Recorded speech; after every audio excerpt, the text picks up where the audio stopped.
ಒಮ್ಮೆ ಕೈಲಾಸದಲ್ಲಿ ಪಾರ್ವತಿ ಸ್ನಾನ ಮಾಡಕ್ಕೆ ಅಂತ ಹೊರಟ್ಲು.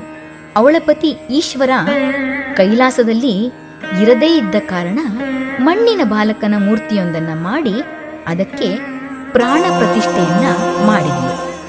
ಆ ಬಾಲಕನನ್ನ ಸ್ನಾನಗೃಹದ ಬಳಿ ನಿಲ್ಲಿಸಿ ತಾನು ಸ್ನಾನ ಮಾಡಿಕೊಂಡು ಬರೋ ತನಕ ಯಾರನ್ನು ಮನೆ ಒಳಗಡೆ ಬಿಡಬೇಡ ಅಂತ ಕಟ್ಟಪ್ಪಣೆ ಮಾಡಿ ಸ್ನಾನಕ್ಕೆ ಹೋದ್ಲು. ಬಾಲಕ ಮನೆ ಹೊರಗೆ ಕಾವಲು ಕಾಯುತ್ತಾ ನಿಂತಿದ್ದಾಗ ಈಶ್ವರ ಮನೆಗೆ ಬಂದ. ಇದುವರೆಗೂ ಬಾಲಕನು ಈಶ್ವರನನ್ನ ನೋಡಿರದೇ ಇದ್ದ ಕಾರಣ ಆತನನ್ನ ಒಳಗೆ ಬಿಡ್ಲಿಲ್ಲ. ತನ್ನ ತಾಯಿಯು ಸ್ನಾನಕ್ಕೆ ಹೋಗಿರುವ ಕಾರಣ ಆಗಂತುಕನನ್ನು ಮನೆಯೊಳಗೆ ಬಿಡುವುದಿಲ್ಲ ಅಂತ ಹೇಳ್ದ.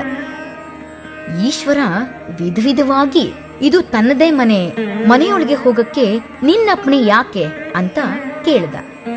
ಹೀಗೆ ಮಾತಿಗೆ ಮಾತು ಬೆಳೆದು ಈಶ್ವರ ಮತ್ತೆ ಬಾಲಕನ ನಡುವೆ ಕಾಳಗನೇ ನಡೀತು.